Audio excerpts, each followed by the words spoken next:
প্রায় 1 মাস 20 দিন পর পুনরায় খোলা হলো উদয়পুরের ঐতিহ্যবাহী মাতা ত্রিপুরা সুন্দরী মন্দিরের 17টি প্রণামী বাক্স ও সিন্ধুক। মঙ্গলবার সকালে প্রশাসনের উপস্থিতিতে আনুষ্ঠানিকভাবে বাক্সগুলো খুলে গণনার কাজ শুরু হয়। দিনভর এই প্রক্রিয়া চলতে থাকে এবং সন্ধ্যা পর্যন্ত গণনা অব্যাহত ছিল। উল্লেখ্য, গত 18ই মে সর্বশেষ প্রণামী বাক্স খোলা হলে প্রায় 20,52,000 টাকা সংগ্রহ করা হয়েছিল। সেই হিসেবে এবারেও উল্লেখযোগ্য পরিমাণ অর্থ পাওয়ার সম্ভাবনা রয়েছে বলে প্রশাসনিক সূত্রে জানানো হয়েছে।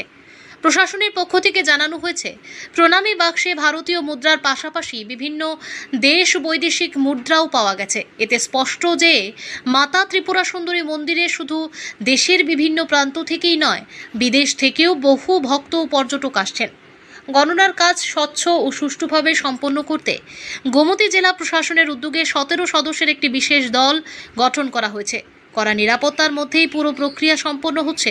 ডেপুটি কালেক্টর চন্দ্রশেখর চট্টোপাধ্যায় জানান, নির্ধারিত নিয়ম মেনেই গণনার কাজ চলছে এবং সন্ধ্যা 6টা থেকে 7টার মধ্যে তা শেষ হওয়ার সম্ভাবনা রয়েছে। উদয়পুর প্রতিনিধির রিপোর্ট, প্রতিদিন ত্রিপুরা।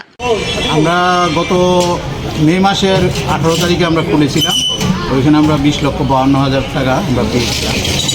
আর আজকে আবার আমরা 1 মাস প্রায় 20 দিন পরে খুলছি।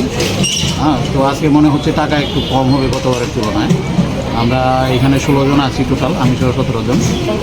কাউন্টিংয়ে আমি এবার দায়িত্বে আছি, চন্দ্রশেখর চট্টোপাধ্যায়, সঙ্গে আমার অফিস কলিগরা আছে। আমরা কাউন্টিংয়ের কাজ শুরু করছি নিচে গিয়ে। তো কটা প্রণামী বাক্স খোলা হয়েছে আজ?